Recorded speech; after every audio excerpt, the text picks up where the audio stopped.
আজকে ভারত ট্রানশিপমেন্ট বাতিল করে দিয়েছে। আমাদের মালামাল ভারতের পোর্ট দিয়ে অন্য দেশে যেত। কেন করেছে? আমাদের সাথে তো কোনো বৈরিত নাই। আজকে পাকিস্তানের সাথে তাদের সম্পর্ক তৈরি হয়েছে, সেটা তাদের দুই দেশের মধ্যকার বিষয়।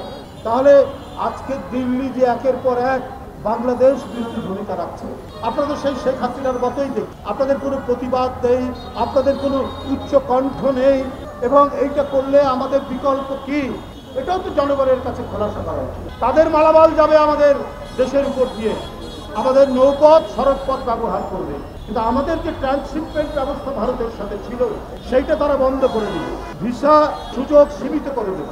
আমাদের 2 বছরে 2 মিলিয়ন বাংলাদেশি চিকিৎসা, বেড়ানো, ব্যবসা বাণিজ্যের কাজে ভারতে যেত। এখন তার 80% বন্ধ করে দেওয়া হয়েছে। এতে অবশ্য আমাদের কোনো ক্ষতি নেই, ভারতের অর্থনৈতিক সমস্যা হবে, তারাই সংকটে পড়েছে। কিন্তু আমাদের সরকার এই যে ভারতের একটি অগণতান্ত্রিক নীতি এবং একটি দেশের স্বাধীনতা সার্বভৌমত্বের প্রতি বৃদ্ধাঙ্গুলি দেখানোর যে নীতি, সেইটার বিষয়ে আপনারা কেউ উচ্চ কণ্ঠ নেই, আপনাদের গলায় স্থিমিত।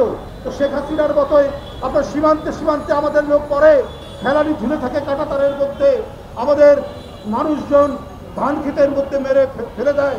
শেখ হাসিনা একটাও প্রতিবাদ করতেন না। এখন তো আমরা সেটারই পুনরাবৃত্তি দেখছি, আমরা তো সেই আচরণই দেখছি। তাহলে বাংলাদেশের যে জোরালো গলা, বাংলাদেশের মানুষ তার বিরুদ্ধে নিজের জীবন দিয়ে দিতে পারে, তার সার্বভৌমত্ব রক্ষায় সব কিছু করতে পারে, তো সেই মানে সাহসী বীর দেশের শাসক হিসাবে আপনাদের গলা এত নিচু কণ্ঠ কেন, এইটা জনগণ জানতে চায়।